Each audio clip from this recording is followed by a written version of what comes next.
everybody. Today we're going to be talking about the Yaqui, a Mexican people group.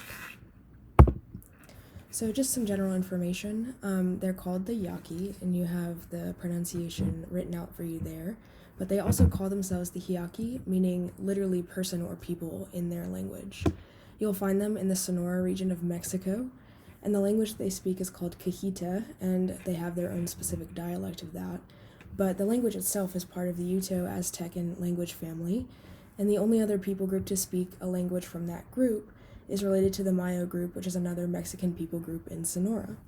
So the language is unique because it's tonal, which means that the accent is on the first or second syllable of the word, and depending on which one they've picked, it either expresses approval or disapproval, an effect which is called sound symbolism. So this is a picture of where you would find the Yaqui people, both in the past and today. You see the little red balloon there in Sonora to show you kind of the general region. And then this is a closer area. You'll see that it's kind of near that city, highlighted in blue. That's mostly where the Yaqui will be found today. So for their lifestyle and food. So originally the Yaqui were agriculturists in nature, which means that instead of being primarily hunter-gatherer and moving from place to place, they were pretty settled about where they lived. And though hunting and gathering did still occur, it wasn't their primary lifestyle. The Yaqui would grow corn, squash, and beans for food, and they would also gather herbs, seeds, and fruits. For hunting, usually in the area they would find rabbit and deer, as well as some fish from the coast. Kind of some of the meals that they would make from that are cornbread and soups. Pretty simple fare, but filling nonetheless. So with clothing, we have traditionally minimal clothing for men, including breechcloths, and then women would wear knee-length skirts. Shirts were generally considered unnecessary in this culture, although for cold nights we did have rabbit skin robes, which would generally cover the entire body. And then for shoes, you have deerskin moccasins or yucca fiber shoes, which is basically a plant around there, or they would just go barefoot. Headwear included cloth headbands for men, and women usually just let their traditionally long hair fall loose. Dances and ceremonies would often dictate that the men would have to wear special masks, headdresses, or face paint to represent the necessary parties of the dance. So today you'll see the Yaqui wearing embroidered blouses and rebozos, but mostly modern clothing. Regalia would only make an appearance at special occasions, such as a festival to celebrate culture, or we'll talk about this a little bit later, but they are partly Christian, so some kind of religious event.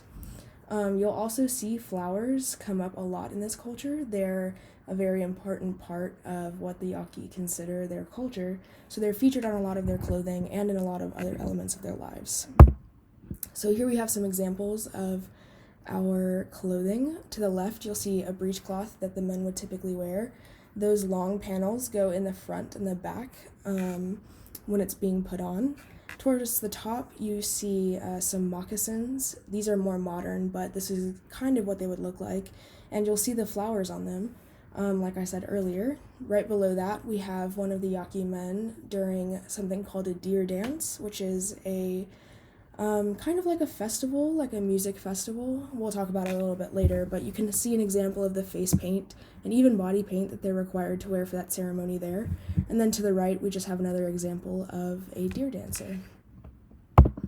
So these are examples of more modern clothing. The picture to the top left is actually a picture of Yaqui tribe leaders in 1909 as they're making peace with the Mexican government. You'll see that it looks pretty standard for the time, nothing really crazy going on there. Right beneath it, we'll have really colorful and patterned shawls, or, that can also be used by the men for the headcloths that we were talking about. And to the right, you have your stitched and embroidered vest, again with flowers, because that's a very important part of their culture. So the Yaqui would typically live in houses with a living room, a bedroom, and a kitchen, although sometimes they would also have a patio. And the house would typically be constructed of wooden floor supports and wooden reed walls, with mud caked onto the roof to help insulate the house.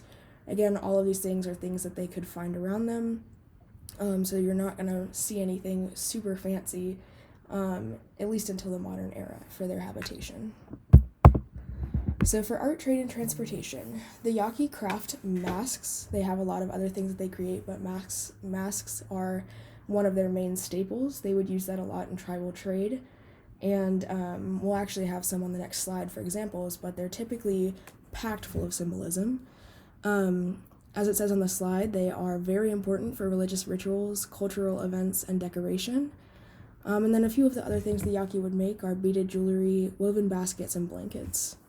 So the Yaqui, though being based on the coast, did not actually use the river for transportation. Instead, they would just travel by foot and then later by horse. And most of their trade would go to and from the Mayo people, which we briefly mentioned earlier, and the Pima people, although they also would trade with other small communities in Mexico and the southern U.S. So here are our mask examples. So the Yaqui are a pretty jealous people when it comes to their culture. They don't super love talking about what everything that they create means, but I did manage to find a few things about the symbolism for the masks. So you'll notice that the two on the left have kind of cross-like emblems at the top. These are representative of the creator or father or son in Christianity, and also the four directions. The triangles around the masks, so the second from the left has those little red triangles at the top, are representative of the sun and the beam of life towards nature, kind of like a celebration of life for that one.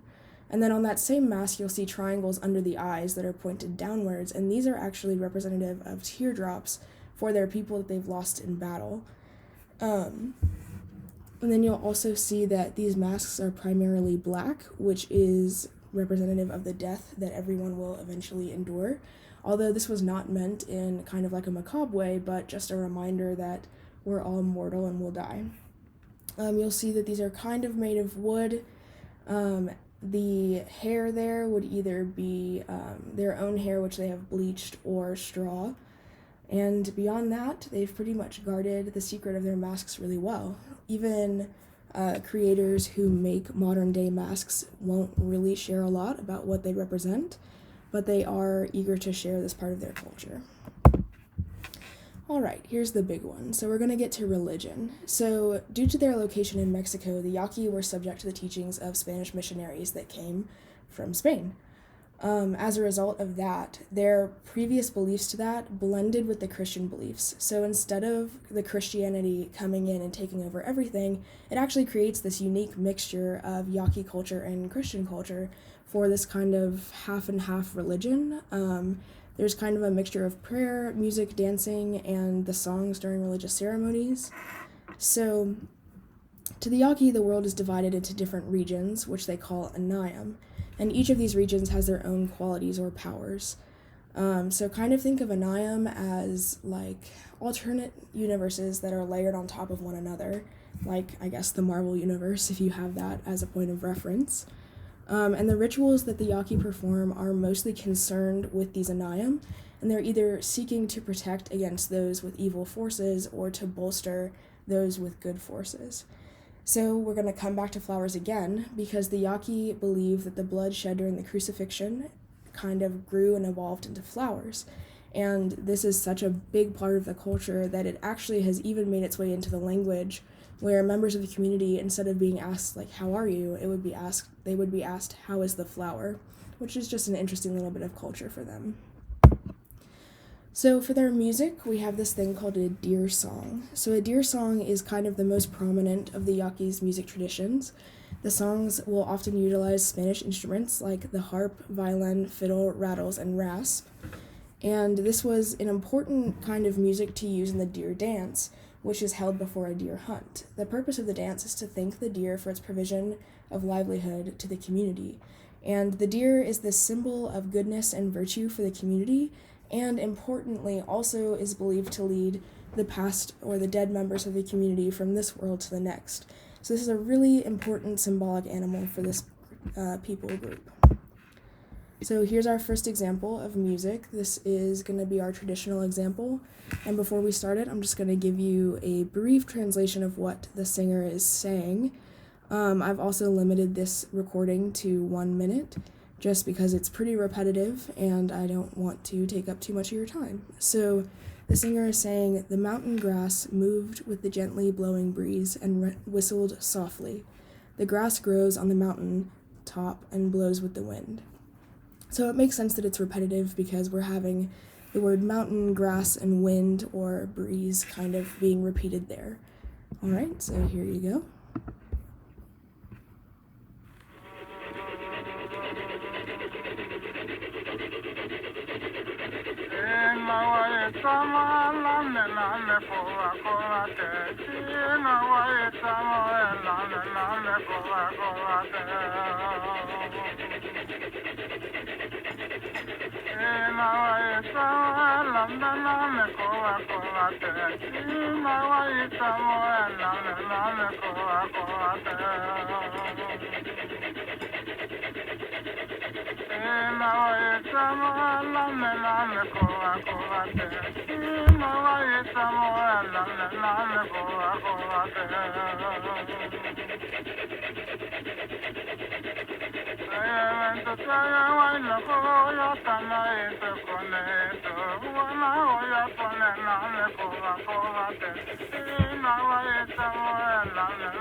All right, so as you probably noticed, there was a pretty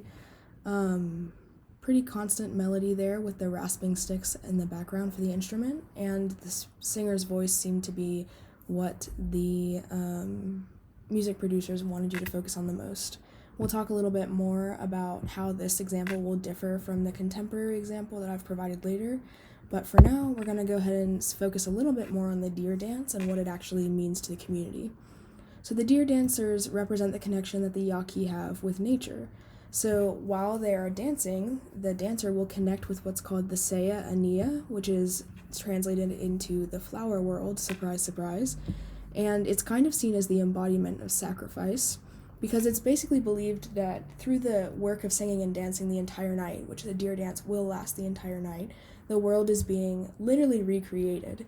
And the concept is a little bit hard to understand, but essentially the thought seems to be that by working hard and sacrificing work and effort all night, the doors between the Anayam, those regions, are opened, and the world is temporarily recreated in the presence of all of the worlds parallel to our own.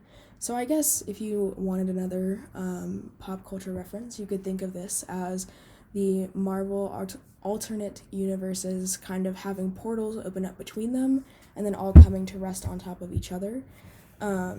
So I guess think Thor, the Dark World, where they all kind of stack on top of each other.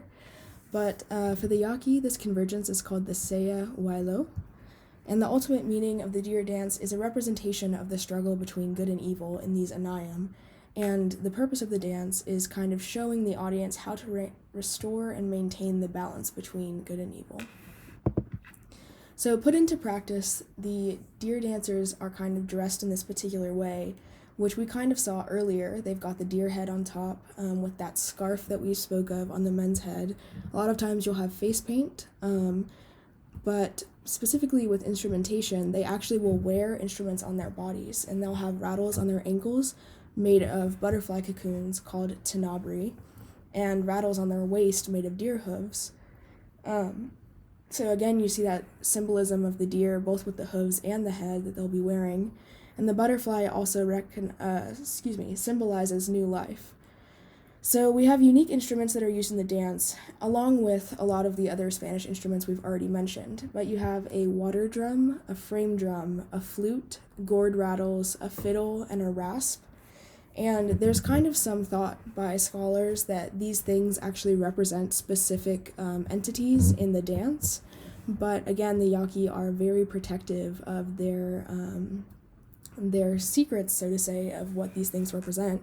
And practically, you can't find a lot of examples of the deer dance itself in video format because it's considered almost forbidden for that to be recorded. So here's an example of the deer dance, and before we start this, just kind of notice that there's a really big focus on the movements of the prey that is desired to be hunted. So the deer dancers have to imitate a deer very, very well.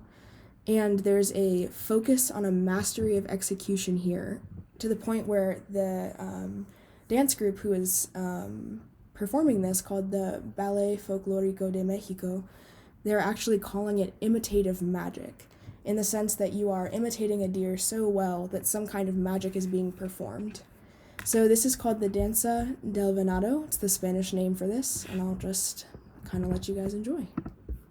Oh, sorry. There we go.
So you'll probably have noticed in the beginning of the video, we had the brief introduction from the two dancers, and then when the deer came on, he was paying special attention to leaping like a deer would and being actually very wary. You could have seen him glancing around almost frantically to make sure that he wasn't in trouble. And then, of course, our hunters came on the scene, and you saw a good little battle between the hunter and the prey there. And towards the end, you kind of see the struggle against death until he finally succumbs. So what does this kind of look like today? Well, just in the same way that Yaqui are very protective of their traditions and don't like to let outsiders know a whole lot about them, they're also very protective to make sure that they don't change too much. So the tradition remains very, very similar to how it was in, well, the traditional time. Although, again, as we've talked about, they have transitioned to more modern means of living and dress. They've been careful to keep their deer songs very similar. You can hear different versions of them at the festivals that they currently hold, which literally just exists to celebrate the traditional Yaqui culture. So it's less about the necessity of performing right before a hunt and more about celebrating this really unique music culture that they've created. So the songs are going to sound very similar, but they're not going to be quite the same, which you'll notice in this example, which is taken from a festival performed, I believe, in the 1980s, so quite a bit of time between very, very traditional Yaqui culture and now. This is just about as contemporary as I could find, so I'm going to tentatively say this is about as contemporary as Yaqui music will get. But you'll notice a focus on a different set of instruments this time, and actually no vocals in about the minute that I'm going to share with you.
So you'll have noticed that this example, much like the first example of deer songs that we listened to, are actually very repetitive, which we're going to talk about right now in this comparison.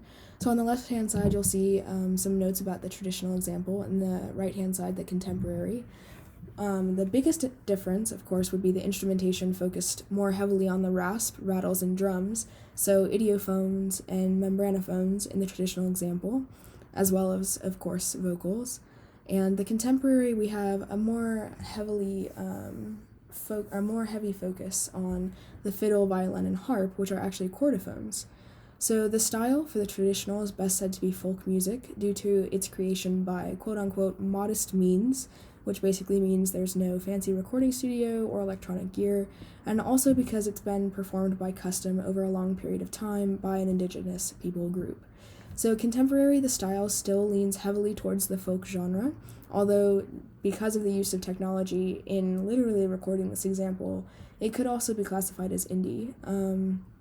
So for form, for the traditional example, we best describe it as strophic, as the instrumentation would repeat and the lyrics change only slightly from verse to verse, and the tone remains very persistent and even the entire time. And contemporary, we again have a strophic form, but due to the variation in the slow tempo to the fast tempo, we could also call it binary, where there are two complementary related sections. So a little bit more about this. The traditional example has a couple of different elements, including that unchanging moderate tempo due to the rasping sticks. The pitch was very even, as was the interval. It's got a quick rhythm with a loose beat based on the singer's voice, as the rasp doesn't change at all. And there's no clear melody because there's not a very clear beginning, middle, or end, as we saw with the repetition, and again, the very, very similar lyrics. And we're going to classify this one as homophony, with the voice as priority. So for contemporary, we've got a quick tempo with the harmony of the high and the low pitches from the fiddle or violin and the drum and the harp, which exaggerates the interval between the pitches. So we also have a quick rhythm in this one, but a steady beat this time based on the drum and the harp. We've got a clear melody with a definable beginning, middle, and end. Even though this one is repetitive, we do have kind of a transition in what's happening in a phrase, whereas with the traditional, it just seemed to kind of be constant without a true phrase to measure the music on. And we're also going to call this one a homophony with the fiddle and violin as the priority. So these are the sources that I've used for this presentation. I hope you guys found it interesting, and have a great holiday season.